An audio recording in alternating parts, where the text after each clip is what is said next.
The following program is a public service of Gulf Coast State College, WKGC, and Commodore Productions. And now, the Military Hour with Cary Dieter. Good morning and welcome to the Military Hour. We have some very special guests here this morning. We have MJ Motta, who is the Director of Business Development with Booyah Mortgage, and the founder, Shane Johnson, also. Welcome. Thanks for coming out. Thank you. Thank you. I want to hear about your mission, and it's the bus project, correct? Yes, sir. Booyah Veteran Bus Project. Booyah Veteran Bus Project. So listen up, folks. Thanks for tuning in to Military Hour again. Let's take it away and let's get busy, see what we can get rolling here. So who's starting out? Ladies first? Go for it. Okay, so the project had initiated, Pam Mathis from Post 392 had shared with Shane and I the issue of transportation for veterans getting to and from their VA hospital appointments. She had addressed that Miss Ellen Gilbert, who's one of the Post members, about to be 80 here in September, I know Ellen. out of the kindness of her heart and having been a military spouse, was just picking up veterans from their home who didn't have the means or money to get to their VA appointments, put 300,000 miles plus on her little truck, driving them to and from their appointments, just to make sure that they got the care that they needed when they didn't have the means to get there otherwise. So when she shared that story with us, Shane, being the founder of Booyah Mortgage and our mission to serve those who serve, knew that something needed to be done. So it's happening right in our backyard. Our veterans were suffering and somebody needed to make a difference. Shane took the initiative from that point on and rolled right into initiating and creating the bus project. And real quickly, I'm familiar with Ellen, and she is tireless supporter of veterans. Absolutely And amazing. one of the last times I was involved helping her, and I'm only going to use the man's first name, Mike, he was having some very bad problems. He wound up having to have an amputation leg. And told us about him. she did mention Mike, and combat vet. And in the end result was 392 also came up with a scooter for him, the wheelchair scooter type. And Mike was certainly thankful and elated, and he got the help he needed. So, and that's what it's about. It's about helping the veterans. And I've gotten in a habit now of talking about just another tireless veteran supporter. Goat, here I go again. He has the saying, it's not about the applause, it's about the cause. And that's his, it's not mine. But as soon as I heard him say that one time, I was like, that's it. I mean, that's really it. So anyway, thanks again, Goat. Shane, so tell us a little bit about you. Now, you're a Marine. Yes, sir. Once a Marine, always a Marine. Always. Same thing with a soldier. Army's the same way. Right. Anyway, give us a little bit about you and your history and your heart. Well, that part's boring. I think, the two stories that you were just referencing to with the Miss Ellen and Yes, Mike sir. is really what initiated this process and having the conversation with Miss Pam about it. I have a different type of personality. I mean, I've been fortunate enough to go through a lot of struggle, which allows me the opportunity to overcome adversity and then feel someone else's pain when they go through it. More importantly, our veteran community is not taken care of in the capacity that it needs to be. It needs to be a little bit more aggressive. So true. But at the same time, it's our responsibility as veterans to police our own. We can't depend on the civilian sector or the government to do it for us. I think at the end of the day that, no good decisions made from a swivel chair, but to lead from the front. So I guess being an enlisted guy, that's my thought process, is we roll up our sleeves, we get out there and make it happen. So when this story came to me, I went home and I said, I can't believe that's even happening, because the story of Mr. Mike's what Miss Pam told me. Right. And I said, how's that even possible? That just doesn't make it literally just did not make sense to me. And then I said, well, this community, all the military around here, all the businesses that are profiting from that, all the businesses nationally that are profiting from that, and everybody wants to do something that plays on the patriotic, BS side of it, but what they don't do is actually take any action to fix it. Yeah. And I use the analogy, it's a lot like a stray dog, is that people treat veterans like stray dogs. Yeah. Everybody wants to feed the stray dog because it makes them feel good inside. But no one wants to take the dog in, clean it up, and make it their own, because that's too much responsibility. Exactly. So what ends up happening is you end up giving handouts instead of hand-ups. Mm-hmm. So what ends up happening is the veteran is not receiving any type of help. They're just getting a short-term Band-Aid to get them by, but not pulling them out of the situation.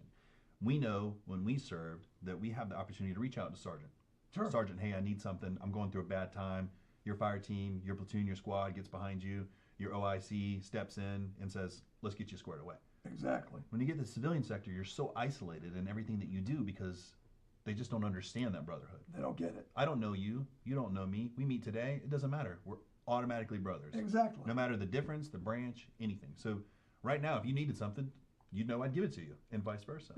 There you Right? are. That's the key. That's the key to it all. Say, oh, brother, you need it. Let's go. I got Right. it. Got you So covered. the idea is that we don't want to do it on the individual level. We want to do it on the bigger level. Right. Because it has to change. And the only way it can change is us taking the action. So this is the first part. This is what I like to call the knuckle dragger part. I don't consider myself a smart person in the sense that I'm going to read 150 books and put together this action plan. I'm going to throw a pack on my back, and me and some other Marines and veterans are going to walk 360 miles to raise awareness, and we're just going to kick in some doors and make it happen. There you go. From Orlando to Panama City, and correct me if I'm wrong, you're going to end up here on Veterans Day. Is that correct? Yes, sir, that's Okay. correct. So I want to make sure I had that right, because I make a lot of mistakes, but I don't make the same ones twice. My dad used to always say, make sure you fell at something every day. That means you're trying. Oh yeah, otherwise you're doing nothing. That's right. Yep, absolutely. Yeah, I didn't have occasion to meet your dad. I hope he's still with you. He is. But I'm sure I would enjoy meeting him. Yes, sir. Absolutely would. He's like 5'5" too, so. Oh, my God. Yeah, there you go.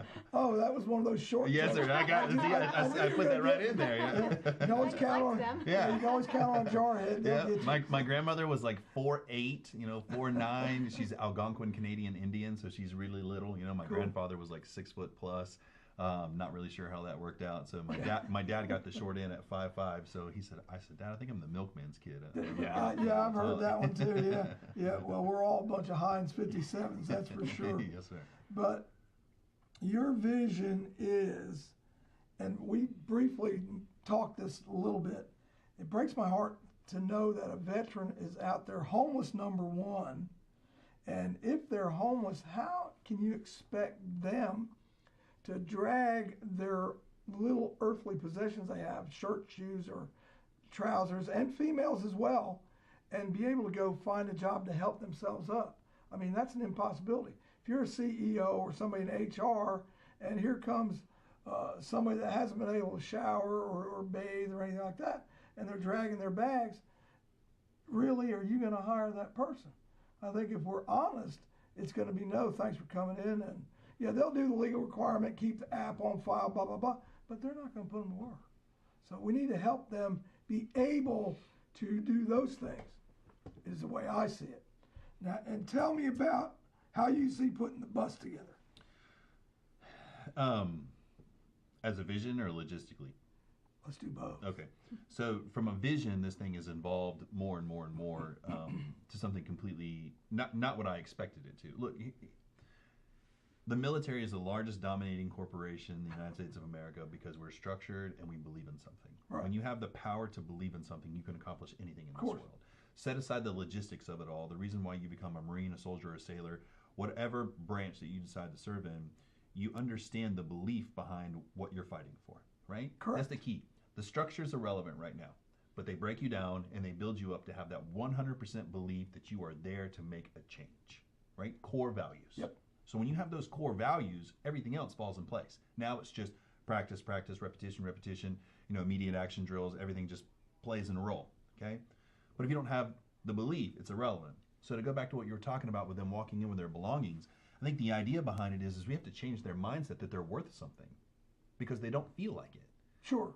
Set aside the isolation, set aside the fact that they're homeless, set aside, even the homeless I feel is an easy part to fix.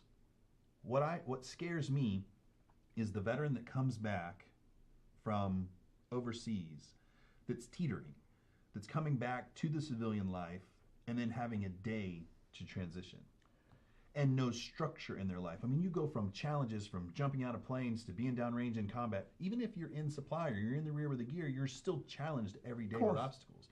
When you come back to the civilian sector, it's not like that. It's all over the place. So then you have no structure and then the isolation starts. Because in the military, we always say, When we're in, we want to get out, and we're out, we want to be in. Exactly. And it's not because we want to play the games like Monopoly Brothers. What we want to do is we want to be back with our brothers and sisters again. Yeah. And the structure. Absolutely. Waking up, being on time, it makes you feel like you're accomplishing something. So the bus project initially started with, okay, well, I can't fix the homeless problem right now. But what I can do is start with giving them a shower, giving them a haircut, start working on their interpersonal development, making them feel good about themselves again, because that's what boot camp teaches you. When you walk out of boot camp, right?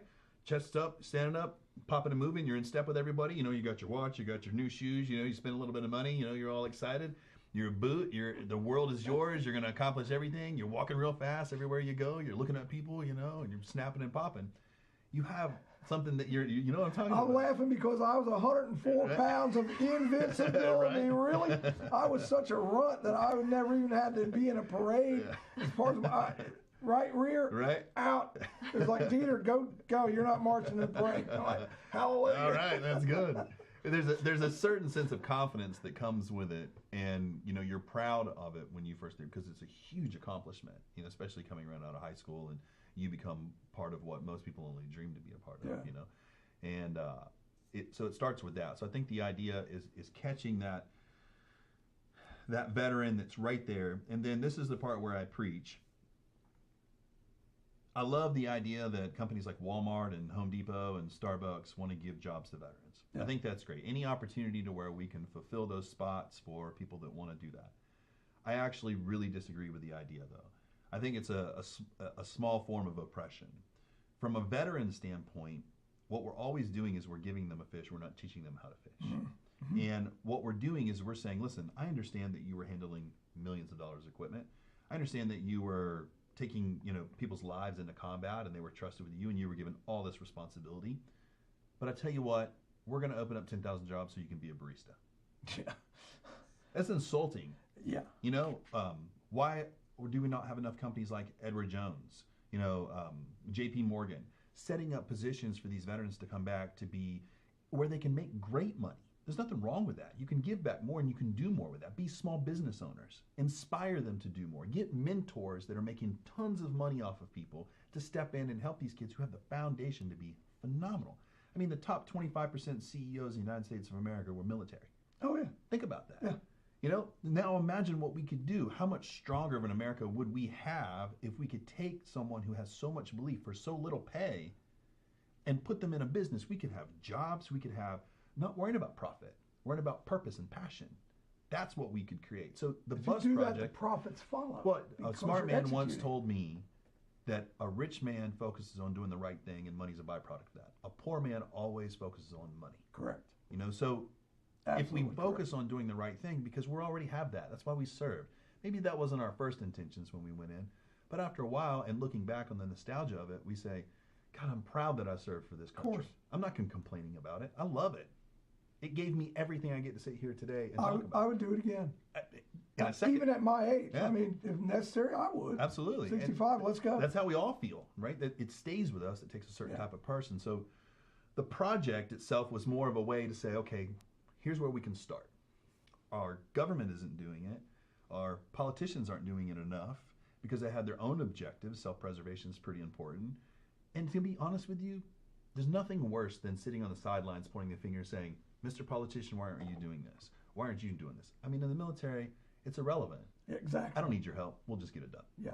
You didn't help me when I was in. Could care less. We're going to join together because out of the way, move aside. We're moving on. Advance.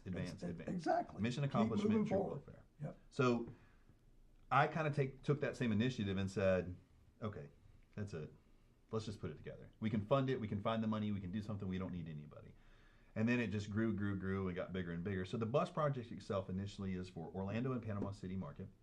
What we want to do is we want to take transit buses, convert them over into shower buses, bathroom and laundry facilities.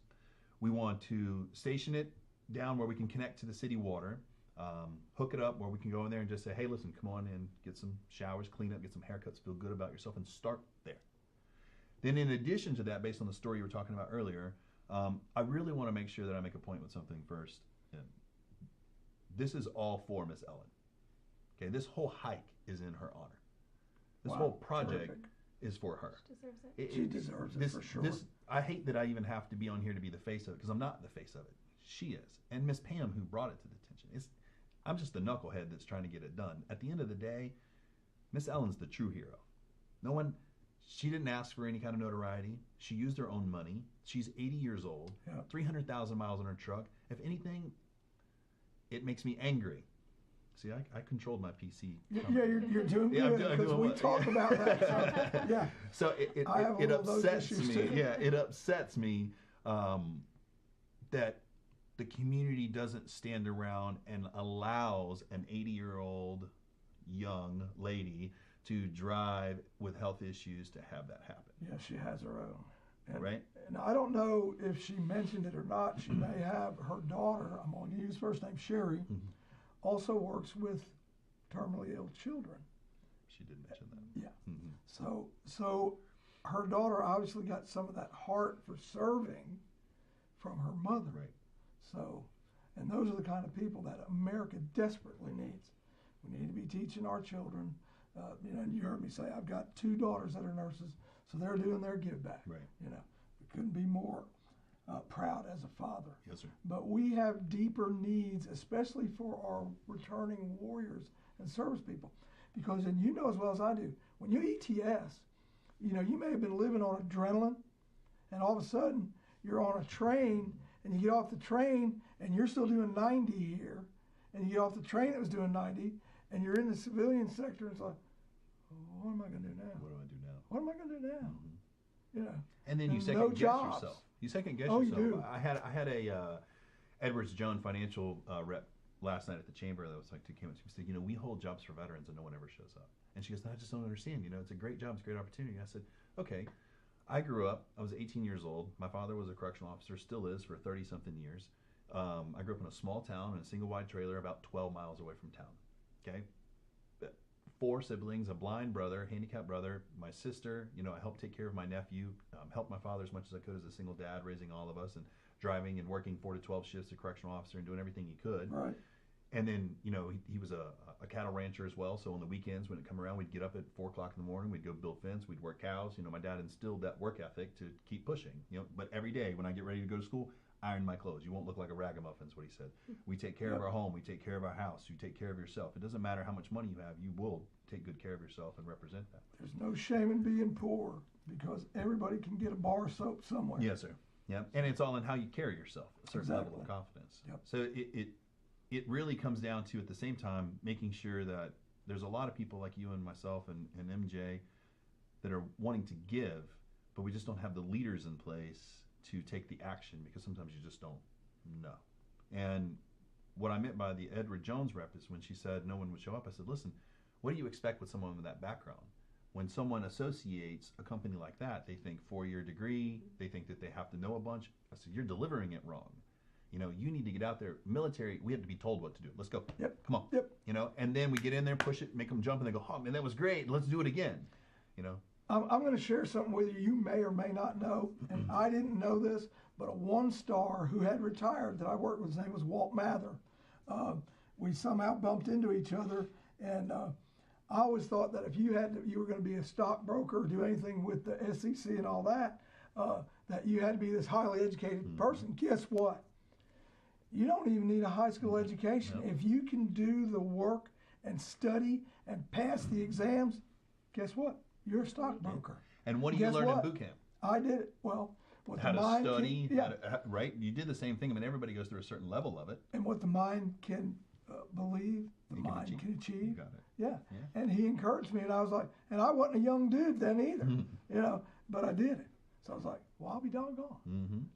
I'd have never in my wildest dreams thought that you could be a stockbroker unless you had all this financial education. And another crying shame about the school systems is they don't even teach kids how to balance a checkbook.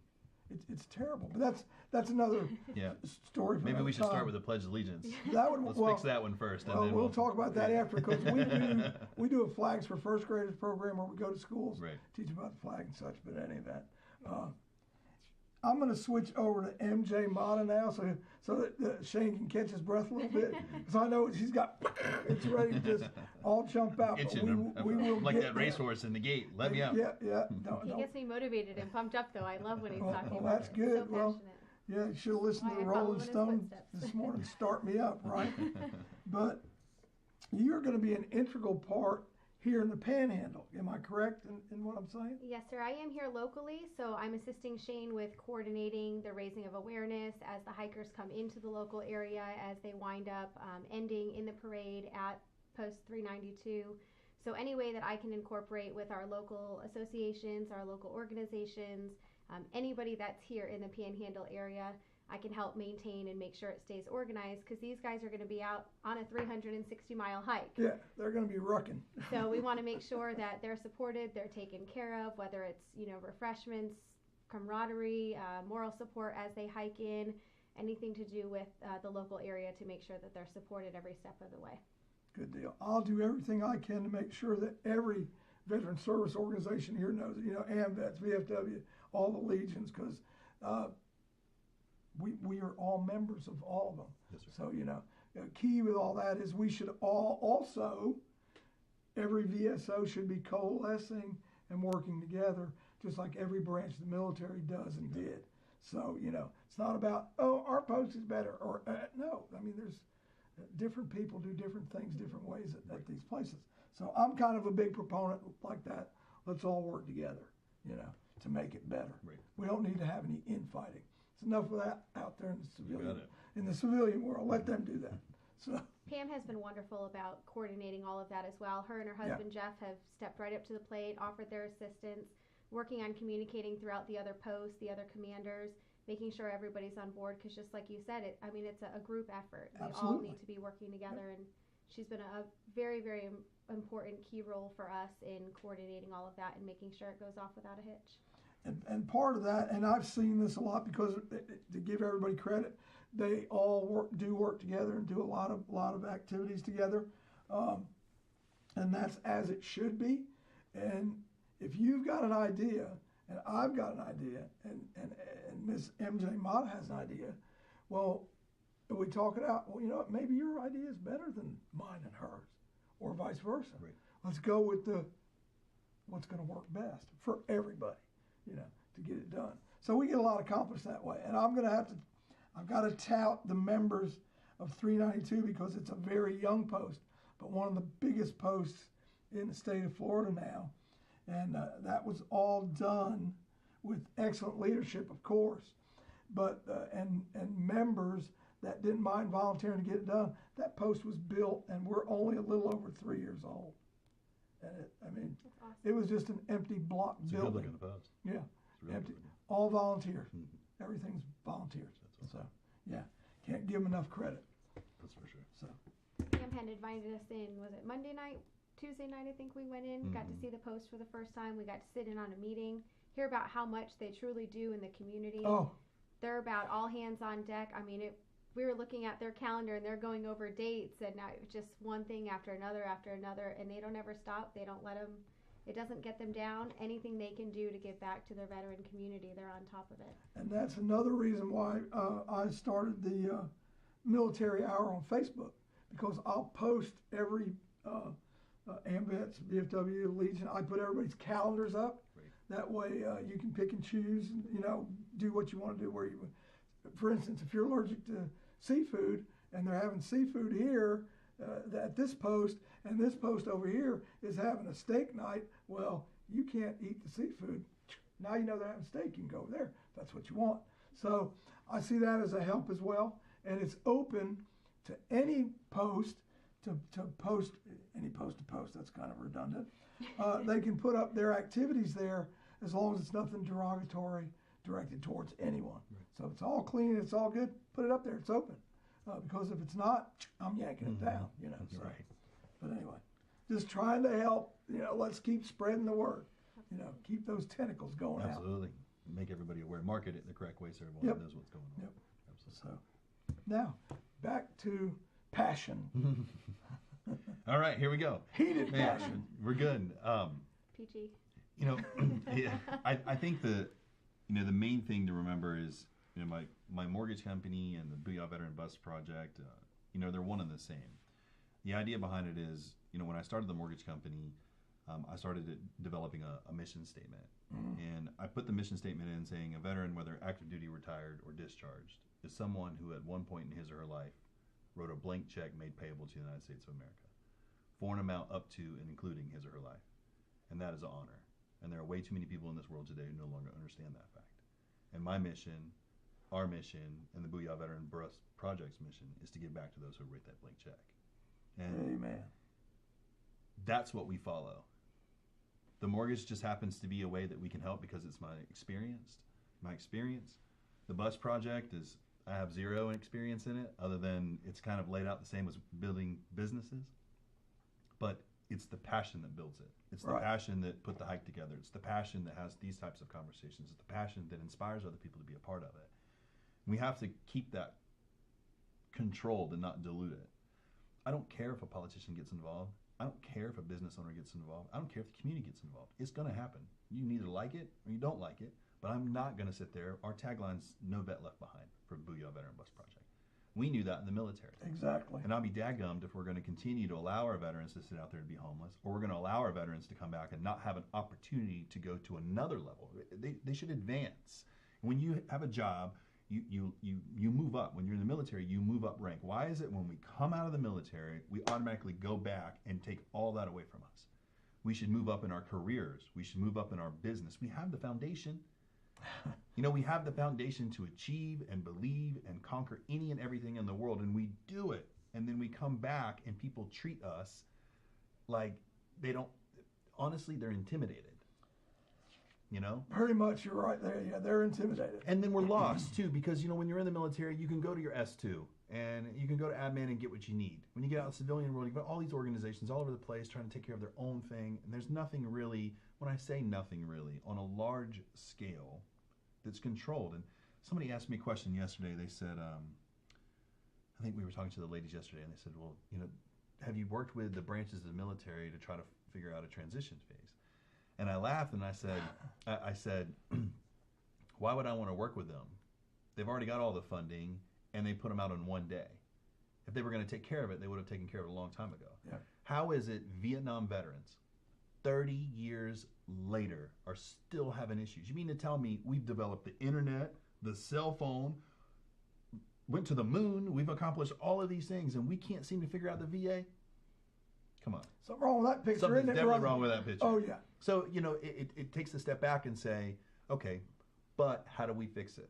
We have to rise up, join together, stop this little nitpicking back and forth in the political that we do within our organizations, and say, you know what? If we want it fixed and we truly care and we're not just saying it to say it, then let's form a group, let's put it together, kick in the doors and fix it. Yep. And stop standing back and allowing someone like Mr. Mike to lose their leg all because of someone wants to stand in the... I'm going to tell you right now, if it's a tangible person standing in my way to get in that VA hospital to take care of issues like yours, go through. I will, yeah. I will make sure we get in there to get it taken care of. Yeah. So all we have to do is join together, find a way to make that happen as PC as we possibly can, and get in there and fix it. Otherwise, shame on us. We have to do A, B, C, and D till eventually get all the way to the S of success in helping our veterans. It really makes no sense logically, or if you want to be illogical. How can we not take care of the few, and I say few in relation to the gross population of the United States, how can we not take care of our own that have served in the military? The VA was supposed to err on the side of the veteran and take care of them. That was an obligation and a promise that we were all made. Right. All of us. Cooks, combat med, I mean, you name them. Yep. Everybody. And now, guess what? You better prove what you have to prove to the VA. They're not going to err on the veteran side. You can have documentation put in front of their face, and then you're going to have somebody within the VA system, and everybody knows it's wrought with problems, but you're going to have somebody, and most of the employees in the VA now have never served. I think only 25% is the latest number that I've seen, so fact check me on that one. But they're the ones that are going to determine and decide what level of care you get, what benefits you may receive. Something inherently wrong with that. Well, absolutely. Think about it. Look, when you look at the healthcare system, when it went in place with Obamacare, all of a sudden, boom, boom, boom, boom, boom, set aside kinks. It was put in place, and now you pay money. 30 years from Vietnam, and we haven't been able to figure out the VA process. And again, I'm not blaming anyone other than myself, because it's our responsibility to fix it. That's the problem, is that we allowed it to get that far, and we didn't take the action. And we get up in front of politics. Why didn't you fix it? Why didn't you fix it? You know what? Sit down. Yeah. Get out of the office. Yeah. We'll take care of it. And that's how it should be, because at the end of the day, if we don't do something and police our own, we're not doing what we said we would do in the oath that we gave. Correct. And that's just the type of people that I believe the military sector is. And it has to be fixed, and it starts with one project at a time. It's like the sand dollar story. We can't help every one of them, but we're going to help that one and this one, and we're going to start working on each one of those, and eventually we'll be unified. So the idea behind this whole thing is I want it all over the place, and it's getting bigger and bigger, and I want it to where it screams so loud that someone says, uh-oh, this group's coming after us. I don't know if this will be visible, but this is something right here. If you could see that, homeless veteran, and he's sleeping in a tent, and he has the American flag.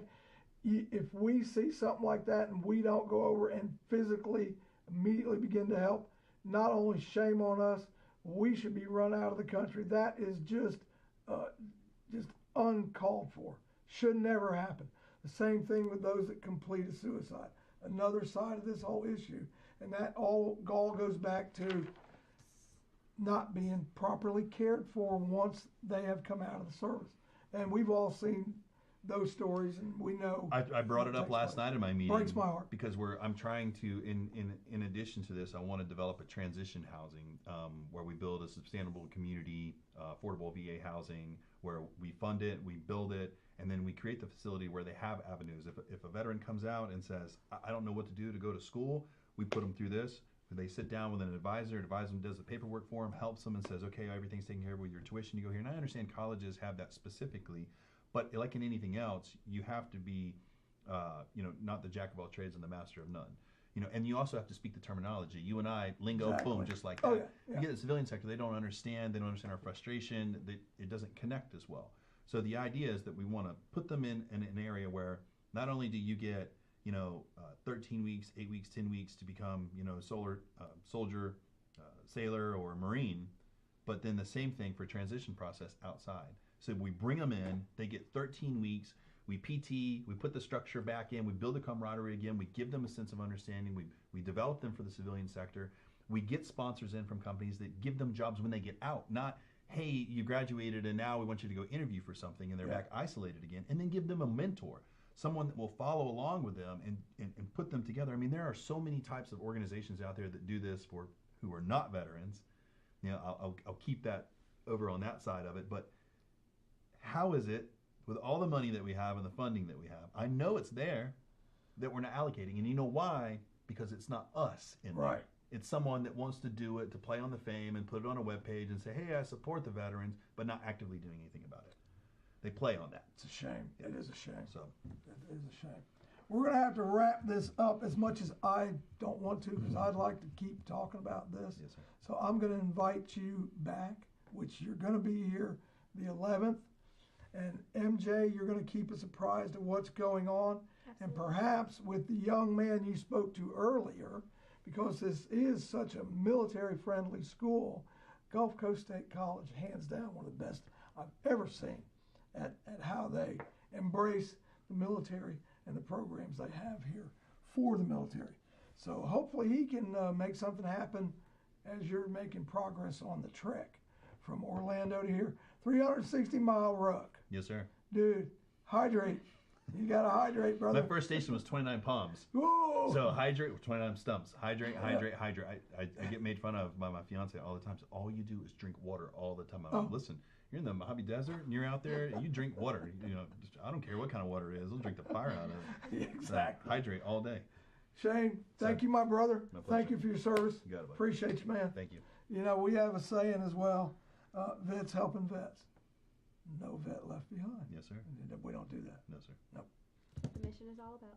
MJ Motta, a pleasure to You finally put the name to the face and keep on keeping on. That's what it's Sure will. about. It's worth it. It matters. Yes, sir. We're out till next week. Join us again on Military Hour.